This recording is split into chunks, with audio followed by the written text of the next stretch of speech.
to happen is more of us need to have conversations with our family, friends, associates, and to just like, sit with some of these topics that are going on. Like we were just discussing that instead of using DEI, which is now the newest slang, that you Mm-hmm. should ask people, so you're against diversity and you're against equity, meaning everybody has a chance to shine, and you're against including everyone here because the world is fairly diverse. Are you against that? Yeah. Because then it Right. says, oh, well, I mean, if you're against it, you can be against it.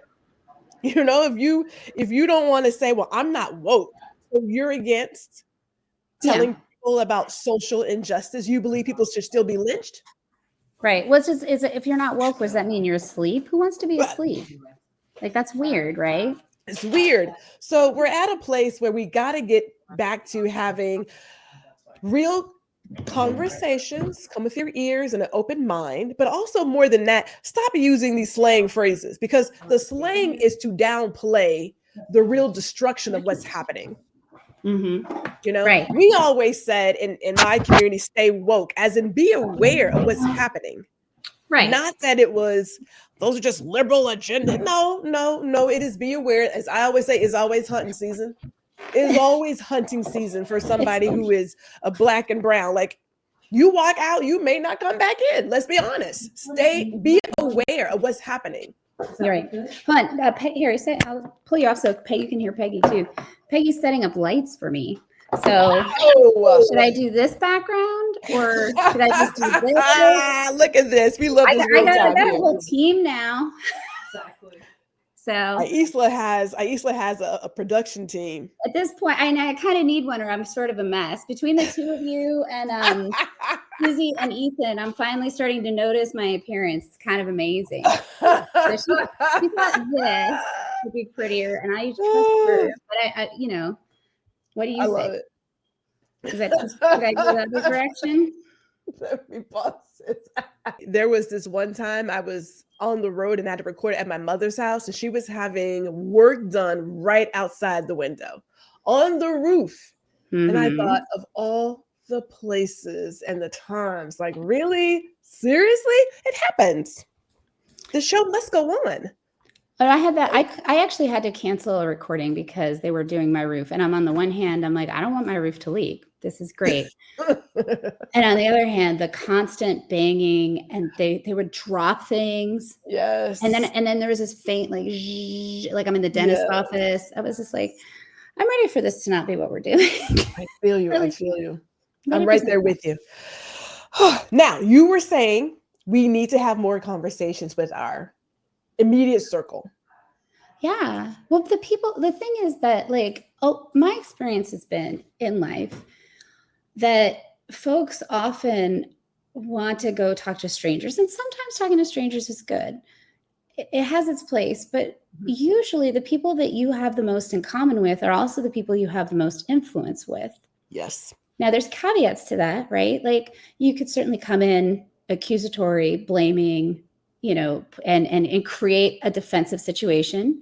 And I don't think that's what you do personally. I've observed you. You're very clear and assertive. I must say, accusatory is my favorite word. I just had to say that. So, but I try to have an open mind.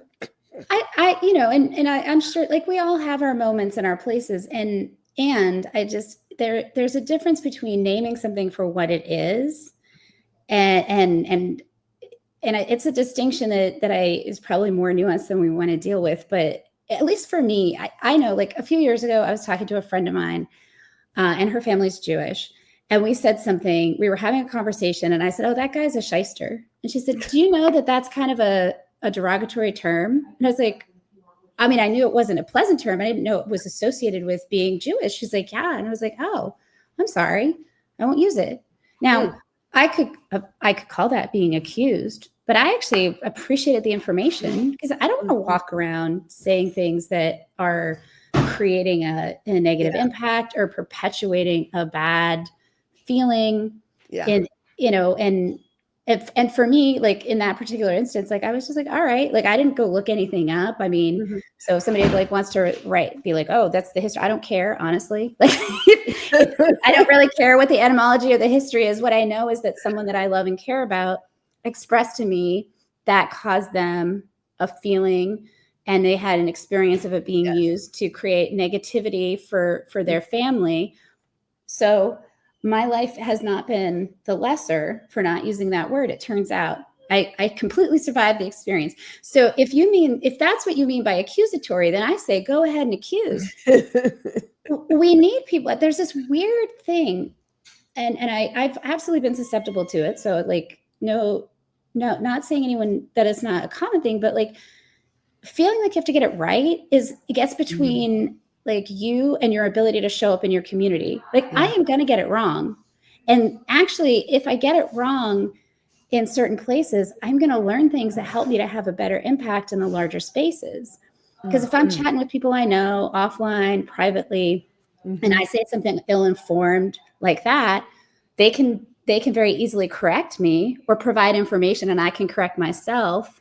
Like they could say, that doesn't feel good. I'd like you to go learn more. Because that's also appropriate, right? Like it's not your job. It's not my job to educate people about, being a woman or being in the LGBTQ community. It's not your job to educate people about being a woman or being Black.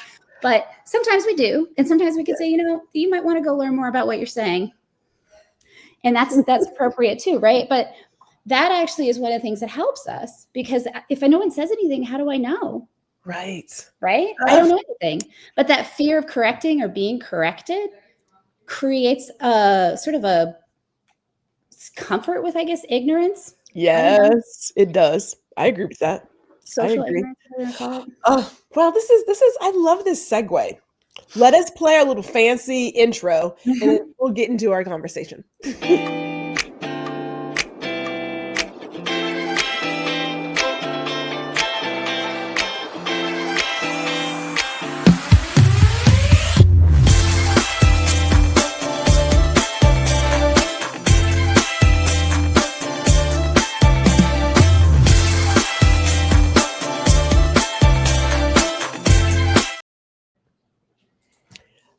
Right. So our appetizers, we're just getting ready for what our discussion is going to be.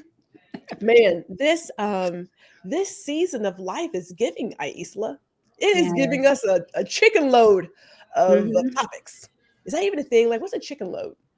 I'm imagining like a big, huge bucket of fried chicken because it's like tasty and warm, crispy. Oh yes, I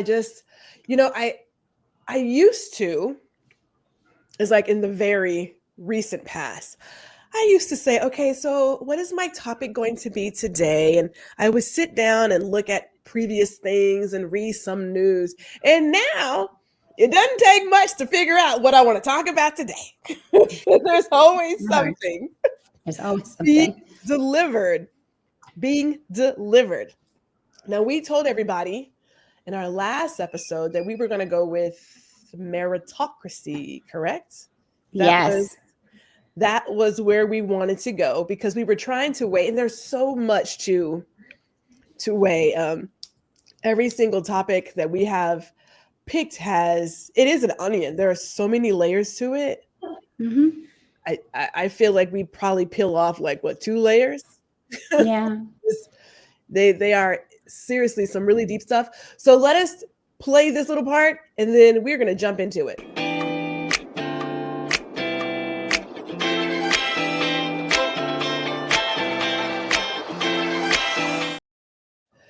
Meritocracy. Okay, because that's what it is. Now, we do have a definition.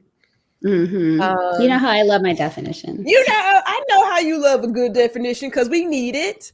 Let me read all of this definition. I will read this one. I'll give you the next slide, ma'am, so we can be we'll do things equally. But meritocracy is the notion of a political system in which economic goods or political power are vested in individual people based on ability and talent rather than wealth or social class. Advancement in such a system is based on performance as measured through examination or demonstrated achievement. Sounds pretty good. I mean, it sounds great, doesn't it? Yeah. Sounds really great. Yeah. Well, and I did a deeper dive. One, I love researching things, and two, I was just like, I feel like it's one of those terms that has multiple challenges to it. Because, is it okay if I just dive in here? Girl, go for it. The way that I'm seeing it right now, and I think it's been subtly this way for a while, is that it's the weaponization of it is meritocracy means obviously we want things based on merit. So if you're not successful, you don't have merit, right? That's the thing that we're watching be amplified. One of the things that I did in my research was I really tried to find out, because meritocracy is seen as sort of foundational to democracy. And I was like, okay, so what's the opposite of meritocracy? And I couldn't really find, like, maybe it was sort of like inherited wealth.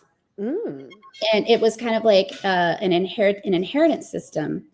However, one of the articles I found was a study of Brazil and its leadership in economics. And essentially, even though we don't have in America, kings or aristocrats, we essentially have inherited positions in the same way. And they studied Brazil, and I thought that was kind of interesting. But they said this is pretty much applies to a larger scope of countries that promote meritocracies as their system. And the other thing, so there's basically what happens is that while theoretically meritocracy provides more access than aristocrats or an inherited form of government, what ends up happening is that people kind of, they give jobs to people they know. They have standards. If you're in positions of power and leadership, you set the standards, right? So the people you have to meet those standards. Your merit is based on that. So in a sense, so you essentially get the same situation of inheritance, except the people who aren't being successful blame themselves. Whereas in an inherited form of government, they tend to see it as not about them. And that actually creates more self-esteem and more motivation for people to create opportunities. It also creates more of an understanding that, because you're poor, you're not to blame. It's something we've talked about before, how homelessness used to be the problem of homeless people. And that fits into this amplification of meritocracy as a foundational situation.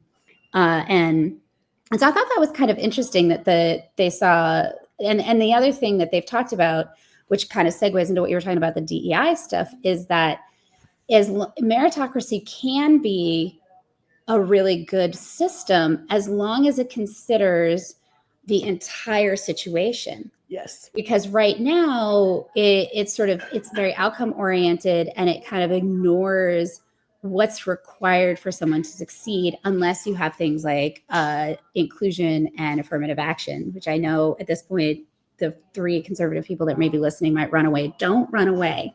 This is a conversation for everybody. And it's not, we really want you to actually participate, even if you're starting out with, whoa, you said those words, because we're not going to get anywhere if you don't start joining us in this conversation. And I know conservative or liberal is not actually who we have an issue with.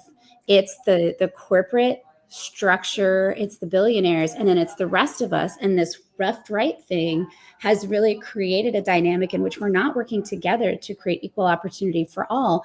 We want you to have equal opportunity too.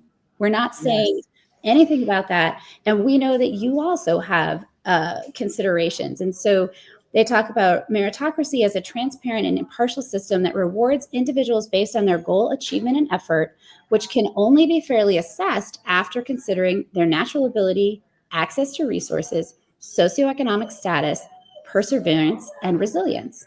So that's the difference between the system we're in and the system trying to enshrine. This is what they call sort of an implicit authoritarianism of meritocracy. and saying, we're for the idea of meritocracy is great. However, as long as it leaves those pieces out, it's not fair. It's not actually meritocracy. It's actually still a form of inherited leadership and wealth that convinces people everything's their fault. And we can see the effect of that. We can see the ways in which people feel despairing. We can see the ways in which people feel hopeless. We can see I think even things like, honestly, mass shootings, that feeling of I'm a white guy and I'm supposed to be so successful and I'm not, because that's the standard, right? Like the majority of shooters are white men.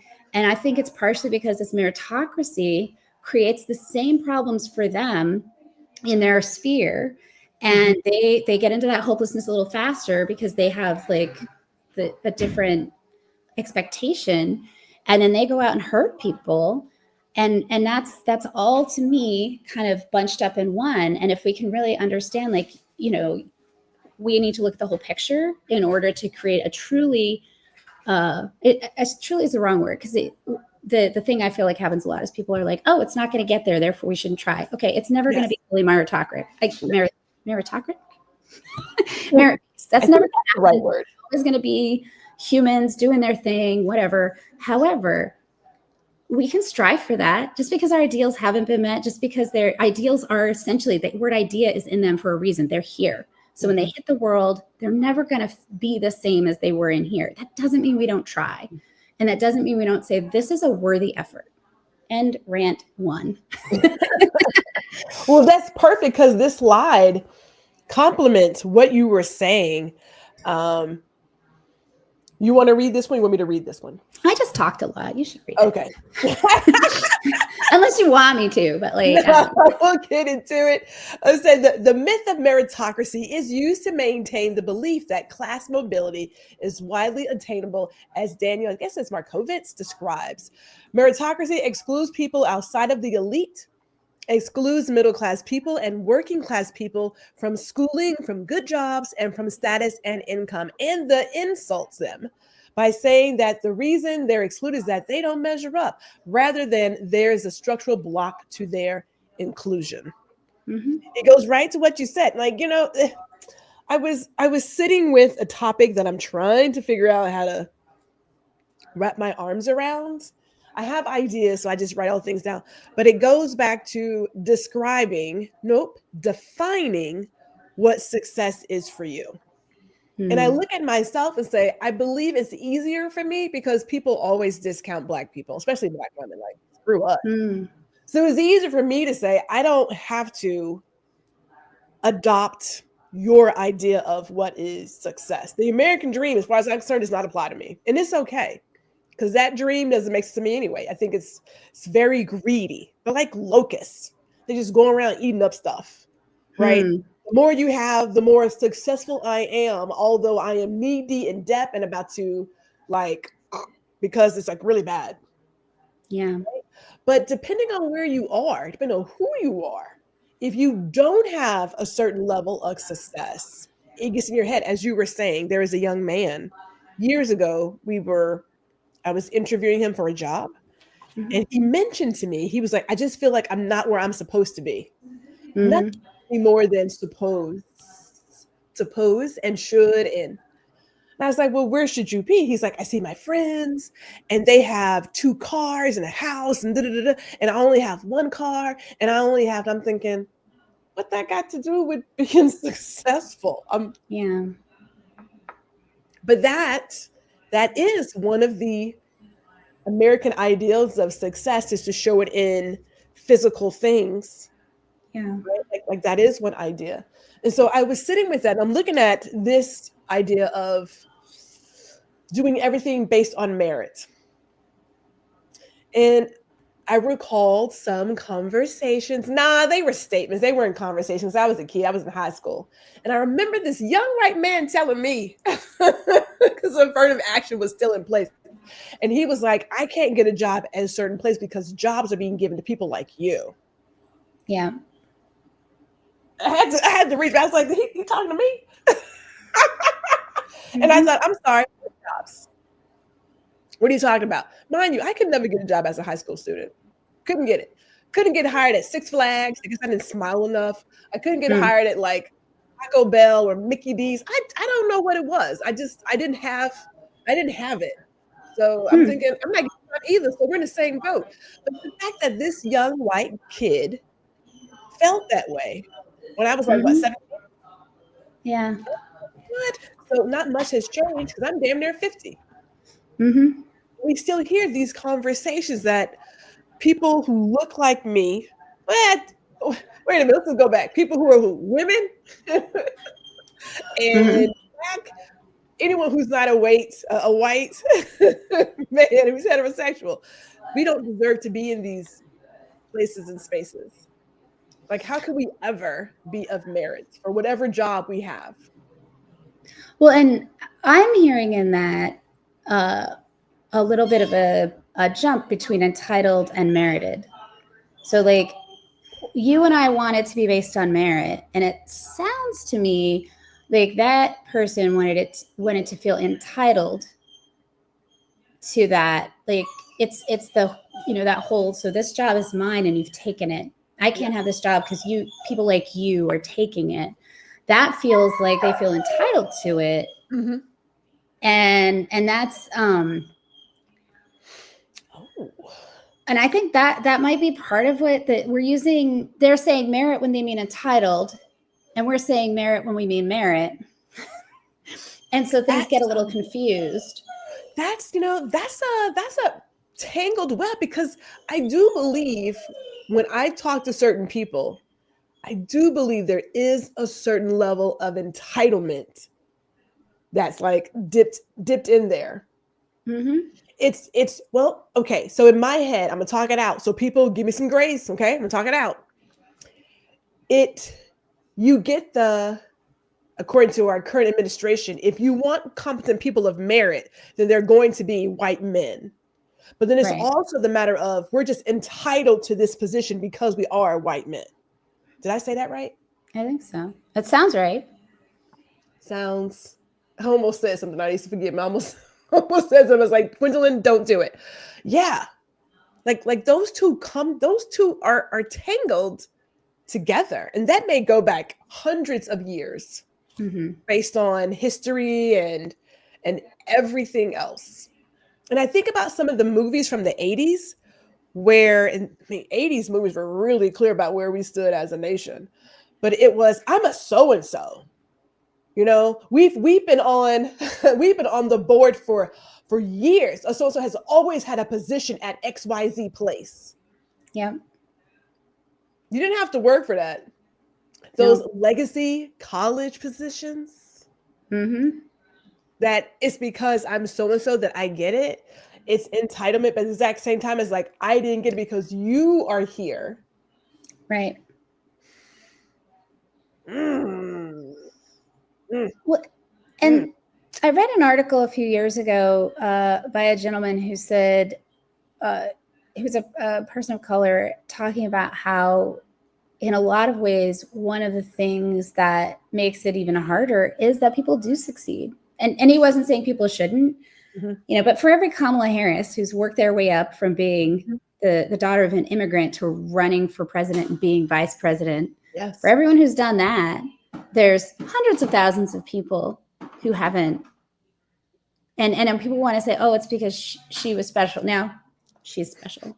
And I bet there's a lot of other people just as special as she is. And that special thing is also a way that we are divided from each other. Yes. So like growing up, I always like playing video games and playing soccer. And I wasn't really into planning my wedding in middle school. So I had a lot more guy friends than I had girlfriends. And, they would say things like, oh, you're not like other girls. And I realized that that's a way to like make me a gatekeeper, right? Because then if another girl comes into the group, or in adulthood, another woman comes into the office, now I might lose my position as being that special, not like other woman. So I have to like push her out or dislike her or make her unwelcome so that I can secure being special. And I feel like I see this happen in a lot of spaces with a lot of minority groups where it sounds like a positive. Oh, you're cool. You're not like, it's no, actually I am. I'm a lot like everybody else. You're just actually talking to me. Like, and that's on us to notice it, because I do think sometimes it happens in ignorance. Like people pass on things that they've heard. We're very copying. So when I first started at this small nonprofit that I worked at, I didn't know anything, and we had to post for a job, right? So I just copied a job posting I found on Craigslist and changed the information because I don't know what to do. And so one of the things it had in there was ability to lift 50 pounds. And that seemed to be on every single one. So I just left it there. And then a couple of years later, I was talking to someone and they were like, yeah, that discriminates against disabled people. Do you really need people to lift 50 pounds? And I'm like, well, for Pride Fest, but that's not the whole job. You're right. I don't have to have that on there. I'm sure they could find a way to do the job, but I was ignorant and underfunded. So I just copied a listing. Nobody else questioned it. And so I perpetuated a discriminatory practice and discriminatory language out of ignorance. And I was like, once again, I was lucky someone told me something. And so I think sometimes those comments of, oh, you're not like other whatever girls, immigrants, whatever, when it's vague like that, I'm a little more willing to pass. When it's like, oh, you're so smart for a woman, I'm like, yeah, you know what? I am smart enough to want to kick you right now. Like the same thing, right? So just to be clear, there is a nuance that if you feel like someone's putting you down, they are. Don't let me talk you out of it. But sometimes people say really ignorant stuff because they don't know any better. They don't know any better. And when you push back, and you as a person who is that quote unquote special person pushes back and says, I'm not, we're just talking. Like, I'm any different.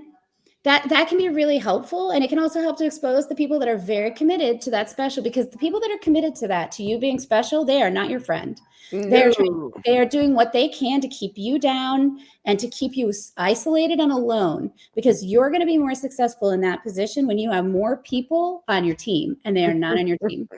Let me be clear. Just to be clear.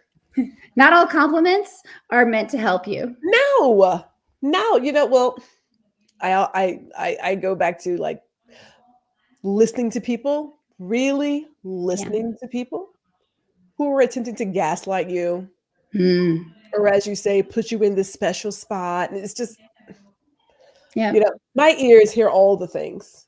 It's like, do you know what you just said? Because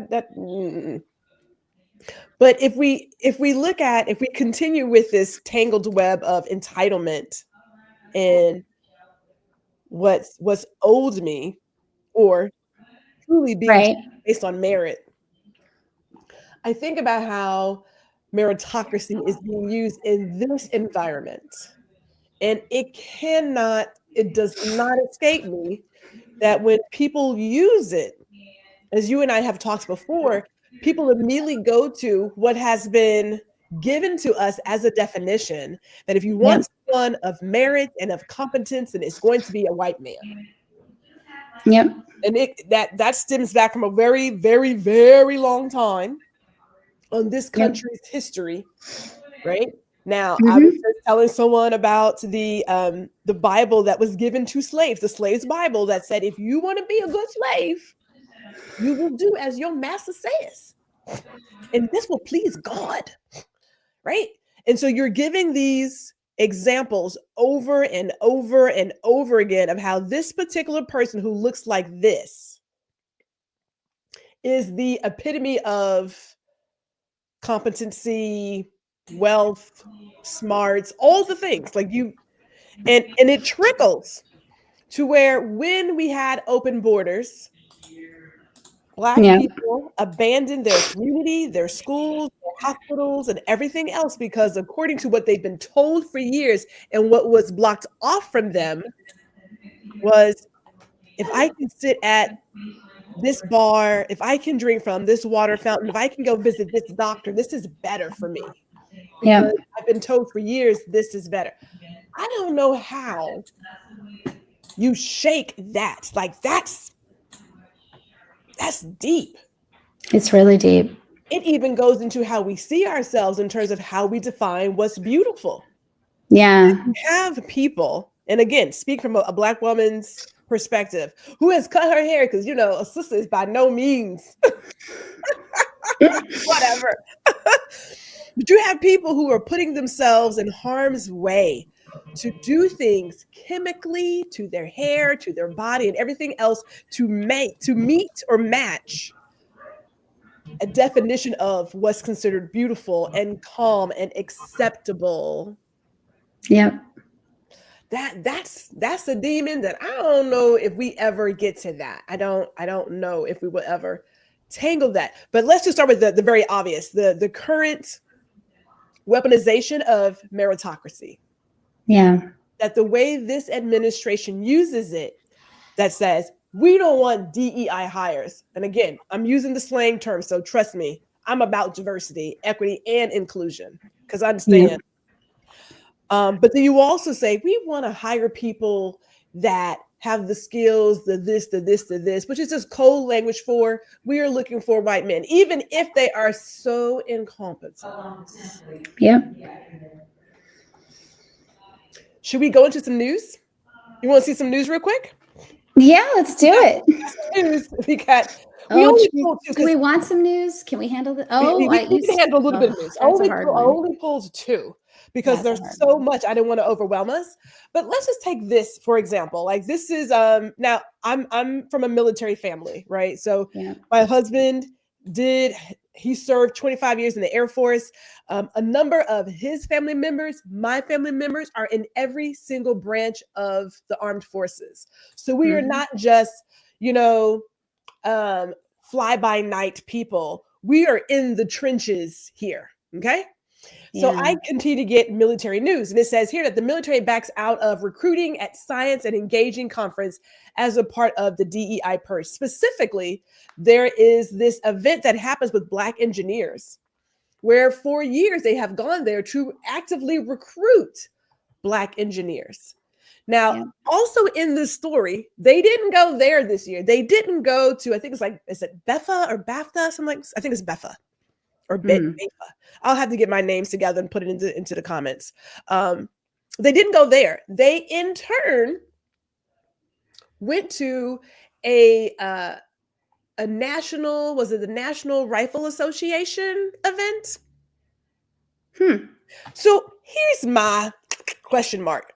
If you're not going to actively recruit here, that's fine. That doesn't mean that these Black engineers cannot go apply for that job. They still can. All it says is we're not actively looking for Black engineers. But I find it funny that instead of going there, you went to this NRA event. Yeah. Do what? Because and the person who spoke anonymously said that they would clearly not find the same caliber of recruits at this event versus going here. And I thought, so I don't put anything past this administration. They are very out loud people. When they tell you what they're looking for and who they're looking for, they're very out loud. I'm just saying. Well, and I don't know, is the other article the NSA one? The other article happens to be, because I don't want to reference it. Okay, let's. Because they to me they both. So this one they talked about, it was an accident, quote unquote. It was the executive orders didn't have a lot of guidance, and so. But it really speaks to me. These two together really speak to me of the pathway we're about to walk. I don't think we're totally there yet, by the way. So if you're still with us, please stay with us. But the NSA Museum covered plaques honoring women and people of color in response to the executive order rolling back DEI initiatives. And that really speaks to what G was saying earlier about how there's this assumption that if you're a woman or a person of color, honoring you is a form of DEI. Instead of those are fact-based things. They have a list of things these people accomplished. And so this right now, we're in a situation where people are trying to rewrite history. and they're trying to create this authoritarianism of meritocracy Mhm. by removing the accomplishment, because those things happened. So Mhm. if the woman or the person of color or the woman of color didn't do it, or then obviously it was one of the white guys, right? And look, I have some white guys that are friends of mine. They're reasonably competent. I'm not going to say that that's not a possibility, right? So don't go there either. And that what we're dealing with right now, this rewriting of history in real time, Mhm. it's like the book bannings. It's like the book Mhm. burnings that you saw. Mhm. If we don't understand our history, I think actually, even if we do understand it, we might repeat it. But without understanding it, we can't create a better world. We Mhm. can't make real advances. And there are people that are terrified of that because they're so afraid that they're going to lose. It's like the bully in grade school that was like, if I'm not winning, I'm going to take my marbles and go home, Yes. instead of enjoying the game. Like sometimes you play a game and you lose. And you know what? That's you can learn, you can Yes. grow. Like there's no reason to decide what you were saying earlier. Success means it's one thing. Mhm. Mhm. And it's a very insecure, bullying, and very narrow-minded approach to your own life and to the community lives that we can share. And it's a fear thing. Like somehow, like I can't stop it. Like I love G. I think she's amazing and capable and fun and beautiful and inspiring. And I love being surrounded by people like her because it reminds me to keep striving. Mhm. I don't think, oh, wow, like she's so fashionable. I'm not going to be that cool. I think, oh, wow, she's so fashionable. She can give me tips. And she does. And like, it's just a mentality. But there's a fear, I think, sometimes, like, oh, this person has something, so I can't have it. Well, maybe you can't have their thing. Like, let's not go do there. But you can learn from them. You can grow. You can connect. It doesn't have to be this like, we live in an abundant society. The world is not what it was. For those people who are about this is all evolution, which I don't think it is, but let's pretend it is. We don't live the way we did. No. We have so many resources and technology. There is no reason to be this stingy and acrimonious. I absolutely love you. First of all, I'm going to get to why. I'm going to get to why. But when you talk about this rewriting of history, we'll just say the whitewashing of history. Ooh, I like that term. Again, being in a military family, getting a notice that the American women's, the Army, right, women's Mm. them was removed from the website. Their own website was taken down. Not erase the fact that there are so many women who have served in the Army. Yep. The fact that you want to have NASA remove any mention of women leadership does not remove that these women created history with NASA. But then I Yeah. got to thinking, how small must you be? How mediocre are you that you need to remove any instance, any notice or mention of women, Latinos, Black people who have served this country? Like how small are you that that threatens you? Yep. Like it just does not make sense. It just doesn't make sense. And I said to myself, this is it's insane. But then I also say this for the people who are watching it and have not gotten to an uproar. Now, clearly, there are some veterans because veterans are also part of that DEI slang term. Yeah. And there's some veterans saying, "How dare you? How dare you come for the history of the country and people who have served?" For all of the talk of people who say, "Well, we're patriots and we're about this and that," why would you let veterans be treated this way? Like, Yep. why would you allow that? Right? This is why I love you, Aisla. Right? Because the first time I met Aisla, there were like these little stars in my eyes. No, I was kidding. I was like, this chick is awesome. It's a blessing to have people who will continue to move you into learning more, getting beyond your perspective, and just like just being a better human, just across the board, being a better human. Now, if also if you like to kick up dust, like I appreciate that too. But but it is reasons to keep doing this and to get out of bed. I was like, I can talk to Aicila, and we go all kinds of places. The books you have shared with me, your way of seeing the world, that's the beauty of diversity. Because there's no way that I could, well, I don't know. If I ever get reincarnated, I could come back as a redhead. Who knows? You make a great ginger. Who knows? But that's the beauty of it. Like, just when I think I've got it down, and I never think I have it down, but just when I think I've got my handle on something, you come in and you're like, I never considered that. I never thought. It's like, that's the beauty of diversity. And I keep saying to myself, imagine how boring the world would be if we were like lemmings just falling off the cliff. And these fools would probably fall off the cliff because man, the level. Well, and one, thank you. I treasure that. And you know how much I adore chatting with you and our friendship. And then two, there's just a practical side to diversity that people are really missing. Like, I don't know if you remember 15 years ago when Kodak had that debacle with their self timing cameras.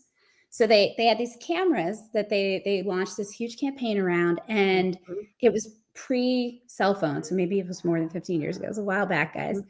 And it was this new feature where the camera would just see your face and take a snapshot. So you didn't have to have someone if you were trying to take they weren't really doing selfies then, but you know, pictures with just you or your friends or whatever. Well, it didn't work on Black people. They had 0 Black engineers on the team. They had 0 test subjects who were Black. So it didn't work on Black-skinned people. And they released this camera, and then it didn't deliver what it said it would for a portion of the population that purchased it. And so when we talk about diversity, like there's a real practical side to it in terms of like, if you're just about corporations, like, hey guys, if you want to actually reach your market, you need to know your market. And you know how you know your market? You interact with them, you hire them, you have them part of what you're doing. It's really basic. It's not even Extremely. and right. And we talk a lot about, I worked with a woman several years ago. I had her on one of my podcasts, and she said that, you know, when we first talked about diversity and inclusion and we're trying to make the case, we forgot to tell people that white people are part of this. And that's another part of it. Like, if you close your eyes and you imagine diversity, you don't see white people in that. And they actually are, because we're already everywhere. And, you know, for better or for worse, that's what we're around. However, we're defaulted to the ways in which meritocracy happens and the ways in which, you know, all this other stuff we talked about. And it's not about removing them. It's about creating a wider circle so everyone's a part of things. And remembering that the case for diversity does include you. It includes you as part of the process. If you are someone who has privilege, it includes you have a great opportunity to share that privilege. And what G talked about, like, it includes you as someone who can talk to people. Like, if I go to a theater space and I see that they don't have any handicap accessible spots, I try to remember to say something like, hey, I really wish you guys had that. Because you know who's not going there? Somebody who has a wheelchair. Yes. But if enough of us who can walk in mention something, then eventually they might consider it as being something that we consider to be important. And maybe I'm not hanging out with anyone right now who needs or wants that access, but that doesn't matter, right? And that's actually I heard this analogy a while ago, because a lot of white folks or people of privilege, or, you know, whatever group you're in, if you're someone who hears this and you're like, I didn't do it. No, you didn't. We're not talking about you. But just think about it this way. Let's say someone built a hotel, and that hotel only had stairs, and they actually didn't like disabled people. They made it They made it actually like anti-disabled. And then you inherited the hotel and you didn't realize it until someone told you. You're not responsible for how it was built. You're not responsible for their attitude. However, now that it's yours, you're responsible to identify ways that you can revise it. You do a little remodeling. No, nobody's saying you're the problem unless you make it about you and don't do anything. And nobody's saying do everything. Do one thing. Do what you can. That's it. Stop making it this weird, overwhelmed craziness. and it does get weird for no good reason. It's like, just really, people, calm down. Yep. Really calm down. If we can, I don't know how we even, like, I keep going back to this place of, these are such huge topics. It's like they're icebergs. We're literally at the tip. Because everybody now is harping on the merit. And if I may, I'm gonna give myself a quick second here, a quick little soapbox moment. Because I was talking with, again, another fellow friend about how federal workers are being vilified. That they're just lazy people who push paper clips from one side of the desk to the other. And I'm thinking, what are you talking about? How did we get to a place of having people look at someone who's pretty much on the same level they are and saying, yes, you deserve to get fired and you're part of the waste and you're part of the, I'm like, how did we get here? Some of these people are experts in their fields. You need them in these particular jobs. They are experts in their field. I don't know how much more merit you could bring to the table. But because you're a federal worker, you're part of the waste. You're part of the bloat. I'm like, where are you guys? Like, how did we get to this? Sometimes I find myself having a minor headache because I try to understand, how do we get from a place where everybody's working and doing their thing and yada, yada, yada, and civil servant, da, da, da, da, to a place where you want to hang the civil servants, burn them at the stake. They're lazy. What are you talking about? What? But I mean, I think it comes from like going to the DMV and filing your taxes.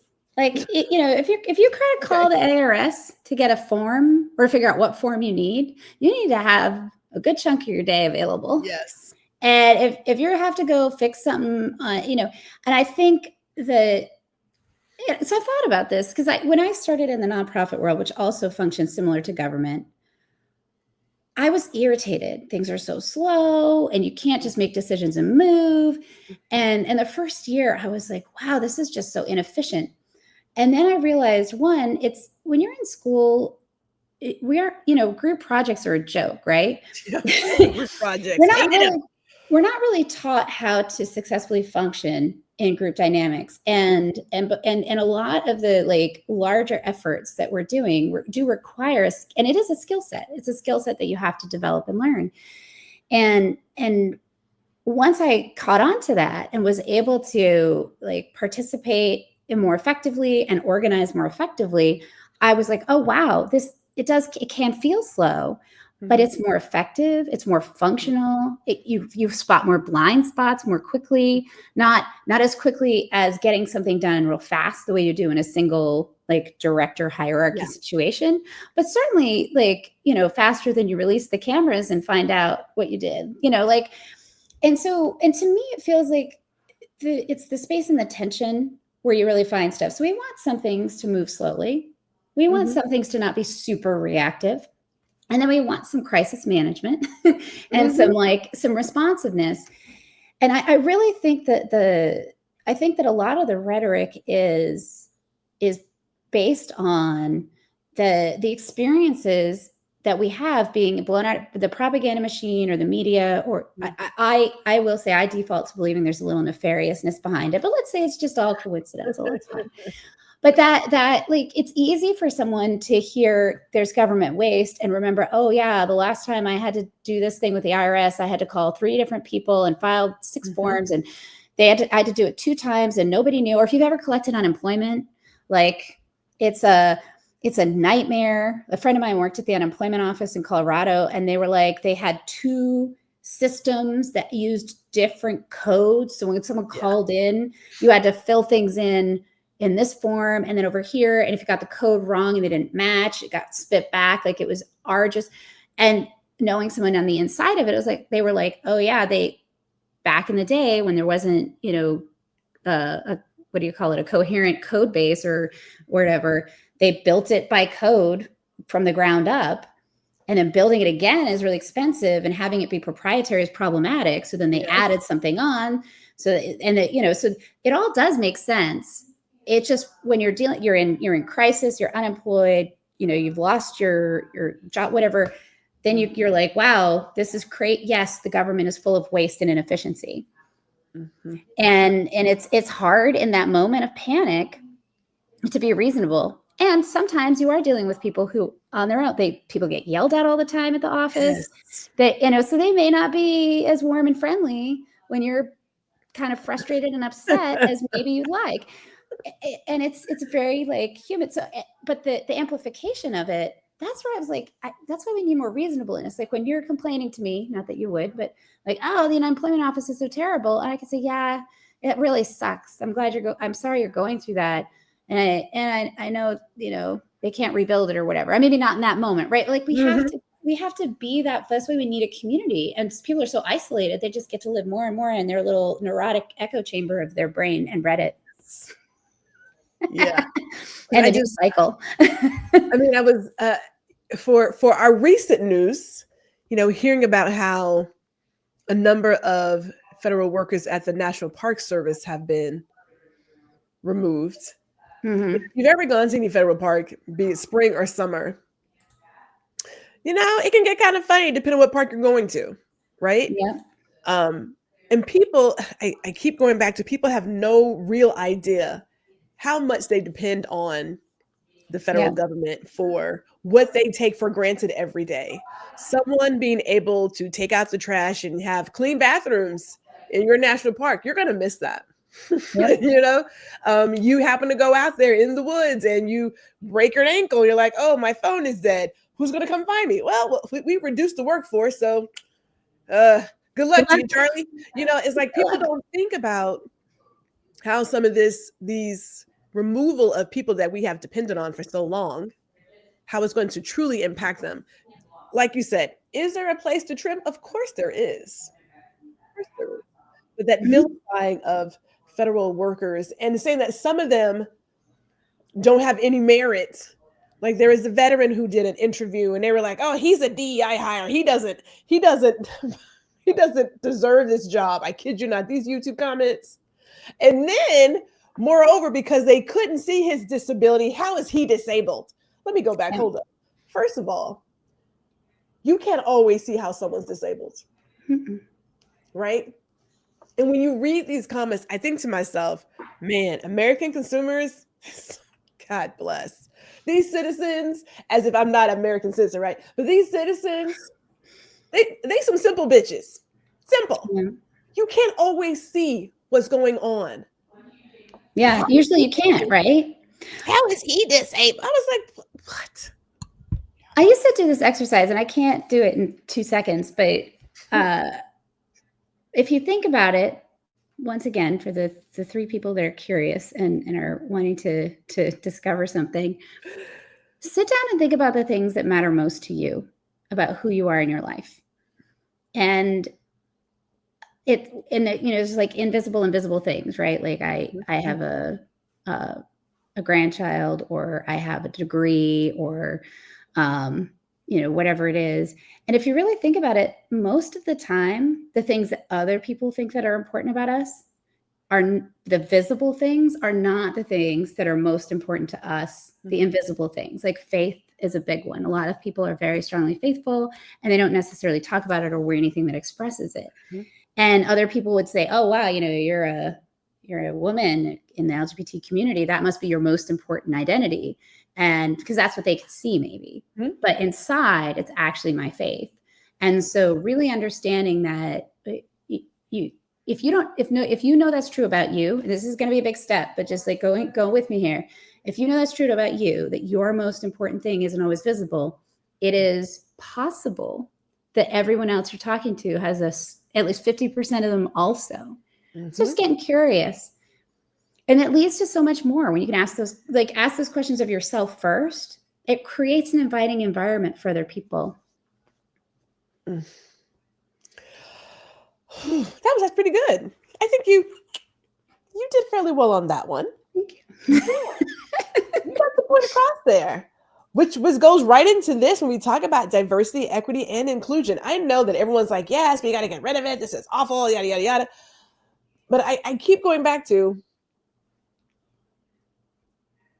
you don't believe that the workplace or a business or anything else should represent the world that we live in. I mean, right now, people are still having a hot whatever tantrum over Captain America being black because goddamn it, Captain America shouldn't be black. Ain't no way in the world. Okay, so you guys don't read the comments. I mean, I'll just deviate and say I loved the show, the Falcon and Winter Soldier, the show that led up to that. I was shocked, honestly, at how well they really explored, not just because there's some people who are like white folks who are like, it can't be black, but also like the reality of how does a black man take that on with the history that our country has. Right. Like, how does that feel okay? You can't just hand it to him and be like, here you go. And I felt like that was so powerful because the movie was like, just do it. And really acknowledge some nuance, which I didn't expect from Marvel. I know, right? Like, and I'm not saying it's an academic paper or an activist thing or anything, so, whatever, but just from the side of mass consumption, I was like, I love whoever wrote this for really taking some of these pieces on and giving us a little bit more of the evolution process that has to happen and acknowledging the complexity of it.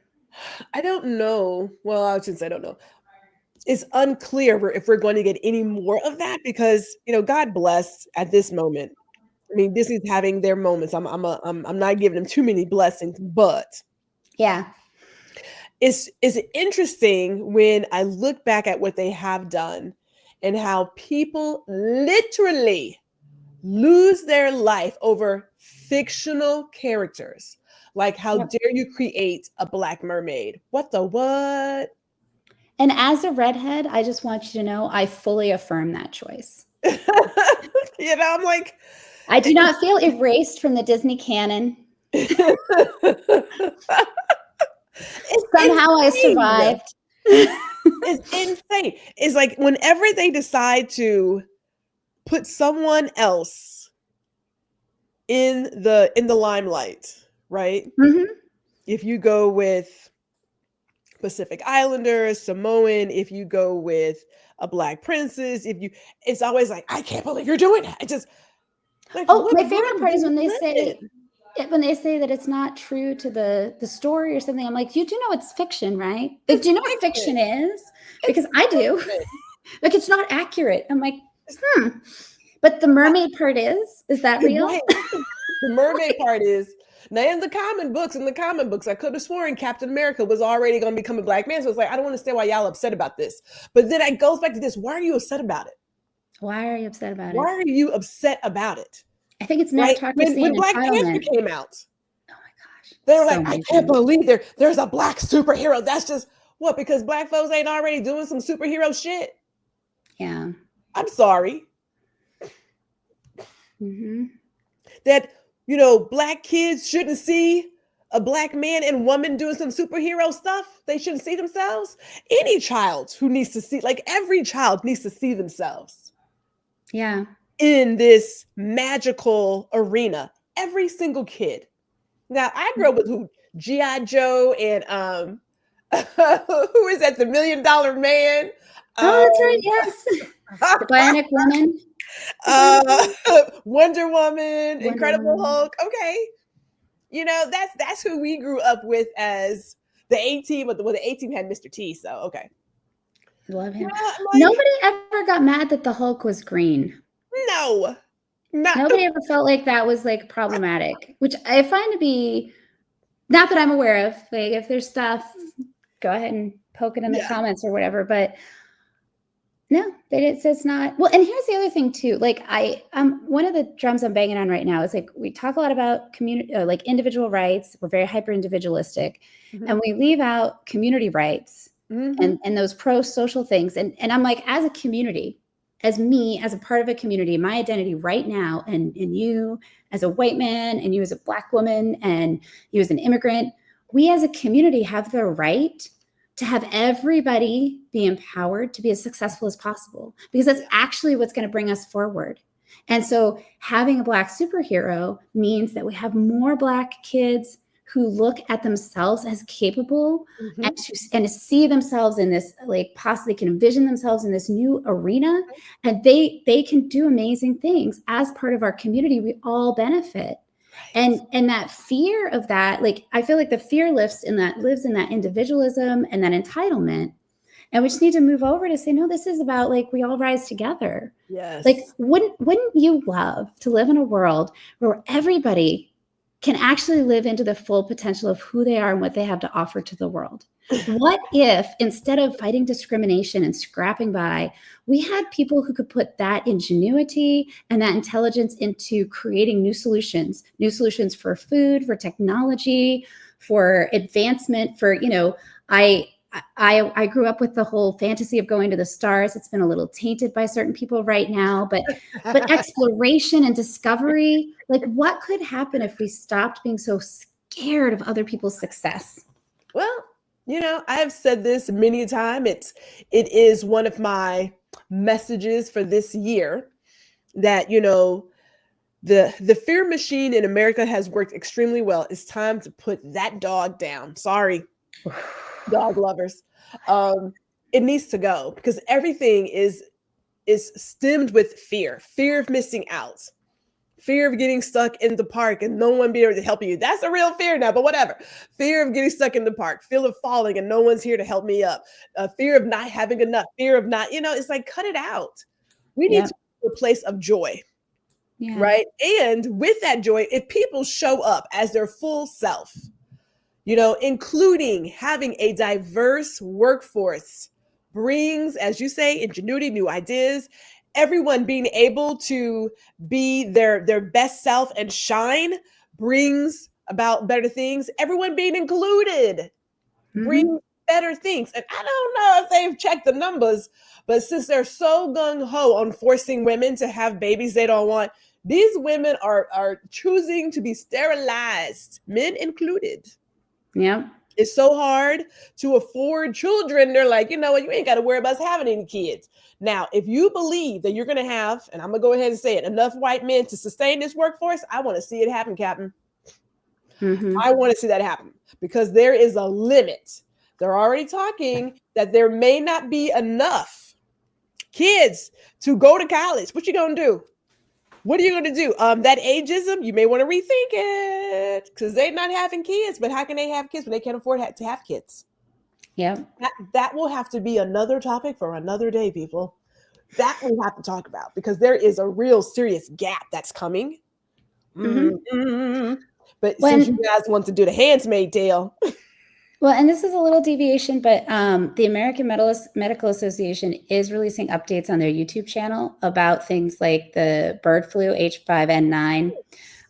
So I highly recommend subscribing, because the government websites have been limiting that information, especially if you live in California. There have been some recent developments. So, just a little tag on. And remember, there are lots of resources. Please do share them. We gotta keep each other informed as to what's actually happening. Yeah, we got the measles outbreak here in Tejas.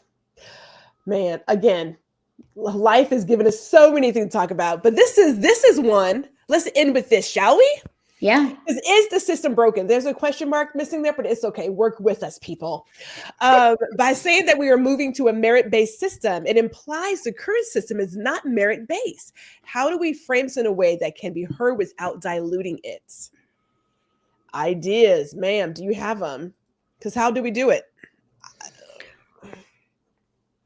Well, I mean, I wish I had a simple answer. I feel like some of it's conversations like this, some of it's asking why. I think for sure we need to ask why more. And as much as possible, go back to that thing that I referenced earlier of recognizing that, yeah, we're all for meritocracy, but we want real meritocracy. Mm-hmm. We want meritocracy based in reality, which Mm-hmm. says that part of it is really considering the whole picture. And for people to say things like, socioeconomic status or education doesn't matter, that if you say that with your mouth, you're going to hear yourself, right? Like, and saying, okay, that's what we're dealing with. Mm-hmm. We're dealing with, we're all about it, but we want real meritocracy that's based on a genuine understanding, which only can happen and be fairly assessed, I'll quote this, after considering natural ability, access to resources, socioeconomic status, perseverance, and resilience. Yes. Those behaviors that you're already excited about, perseverance and resilience, they're in there. Yeah. And you know what? Like your access to resources and your status do affect that. And so by controlling for that, we provide actual equity, actual fairness. And if you care about fairness, then you care about that. Mm-hmm. Man, that's like one of those Miss America answers. There was like, it was really good. I'm going to say ditto because like when you and I were talking before, when people immediately go to, there are a couple of stereotypes that when people say someone on welfare, they have an idea of who they believe that person is. The same way that when this administration says meritocracy and we want to hire the very best, well, shoot, didn't somebody tweet you should get a white man to be in charge and that's whatever. So we know where they're going. Mm-hmm. So it does become a matter of, okay, ask myself, what does that look like? Like, write that down. And then when you write it down, ask yourself why you wrote that down. Yeah. Why you wrote it down. I know it. I was telling someone, I said every single time, I don't believe in imposter syndrome because that's that bullshit. And I said it. Yeah. Do people feel anxious? Yes. But it will never be a place where me as a Black woman, where by nature I have to do 15 times more things to get what I get, that I ever feel like I'm the goddamn imposter. That ain't gonna never happen. Ever. Mm-hmm. Setting bars like who knows what. Literally built the table and the chairs to go with. And then you want to tell me that I don't know if you belong in this space. I'm not because the reason why you're working so hard because that's my low bar. Yep. This is like the entry level. I haven't even really tried yet. Right? So when I think about merit, everything I have ever done, I never questioned, was that just given to me? Because I've seen hard labor. That's never a question. I've never had it. But I know, again, depending on where you are, there are some people who wrap their arms around negative messages. For me, imposter syndrome is one. Mm-hmm. And that's for any woman, honestly. We always have to do 4 and 5, 16 times more to be in the room. And once you're in the room, even still, people talk to you like you're just like you don't, yeah. You know where I'm going. Yeah. No, that's I give all the snaps to that, and yeah, I feel super strongly that imposter syndrome is a cultivated experience. And then I ask yourself, why does it need to be cultivated? Is it possible that people are afraid of merit-based opportunities? Because that's the only reason I could see to cultivate that. There are certain things that I believe are put into the world to do damage. And the mind can be a tricky place, boy. It can go places if you're not careful. All the wrong places if you're not careful to what you feed your mind, right? But this is a beginning.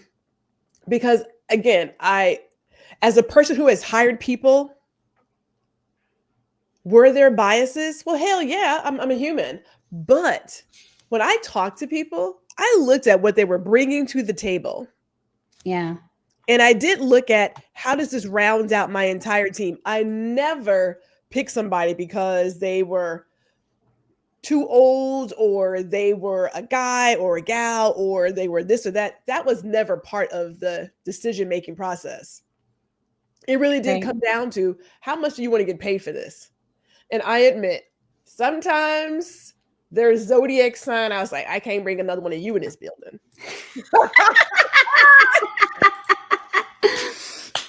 There was a guy, he was like, and I was born on September 10th. I said, and that's a no. Ain't no, I can't get another Virgo in this building. That's a no. And I'm a Virgo. So no, I'm kidding. I mean, I did think about it, but that's not why we didn't hire him. He really did. He was way beyond my pocketbook. I could not afford him. But I never said, oh, I can't hire any more of this. You get who you get. I mean, that's just. We have to build the right team. Yeah. I mean, that's when I was hiring, it was always, what do we need? Like we had an events person. They didn't necessarily fit in because they were very extroverted, and most of the people in the office were very. I default to self-motivated introverts because I don't like to bother or be bothered, and it wasn't intentional. I just looked back, but when I was interviewing for events people, I was like, no, we need someone who's more willing. The events person has to have that, and all the events people did. I was like, wow, they're also. I'm like, oh, that's why. Because when you're doing events, you got to be excited about all that kind of stuff. Yes. And it was just interesting, but it's like you need the right person for the job. And then you need someone who the team can like communicate, connect with, and work well with. And then you have to provide them support to do it. Right. And it's rarely that it's an identity, because it's not about generally one person. It's about the whole infrastructure and the ecosystem that you're putting someone in. You want them to thrive, and you want whatever you're doing to be successful. So perhaps in ending with thinking about how we hire, perhaps the homework is for people to sit with themselves and define it, and then ask themselves why they defined it that way. Like real talk. Define diversity or define equity? Define which one? Which one? I'm going to go with defining who do you believe is of merit. Like, how do you define being of merit? Yeah, what is merit? What honest with it? Like, people have to be honest with themselves. Some people like to BS themselves, and we haven't had this discussion yet. They're like, well, I don't see color. See, that's a problem. It's firstly overtly racist, but you need to be honest with yourself. Don't do the, well, I don't see color, and I don't see gender, and I don't cut it out. We're adults. Okay, we're all adults. We are here at the table. No cocktails today, people. No cocktails. But we're here at the table to have open, honest conversations, no judgment. So if you believe that, I believe that a man is this, there are women who don't believe that women deserve to be paid like a man. Then tell me why that is. Woman, tell me why that is. Like, I just want to understand. Yeah, no, let us know, honestly. If like, give us an answer. If you're watching this in the premiere, like, we're really curious. And as always, we invite you to send us ideas or topics or thoughts, because while we have a lot of things that we're interested in talking about, we're also interested in engaging in actual conversation. And the only way to move forward is to really have these conversations. As I tell people, you are free to leave comments. I'll reply to every single one. But if you're coming to the table with like the BS, and I'm a former debater, then don't bother. Don't waste my time. Yeah. Because I don't have that kind of patience. Like, if you're not here to talk about something, then move on. That's just seconded. Because if you don't move on, one of us will. Yeah, one of us will. Right. One of us we got you. We'll help you figure it out. Anybody got time for that? Like, clearly, anybody got time for that. The good thing though is, what are we doing next? We got to check our menu. We have such a long list of things. We have a long list. We will figure out what the next one is. I mean, I feel like we should go to surveillance culture, because you got people in there just like running rampant with all of our data right now. Oh, yeah. That would be a fun one. We'll surveillance culture and privacy. Should we? Should that be our next one? I mean, I'm up for it. The other one, I was not feeling so private right now. Yeah, let's do that. And if we don't do it, guys, you'll find out when we air the show. Unless you're surveilling us. Oh goodness. All right. We're going to see you guys. Take care, everybody. Bye.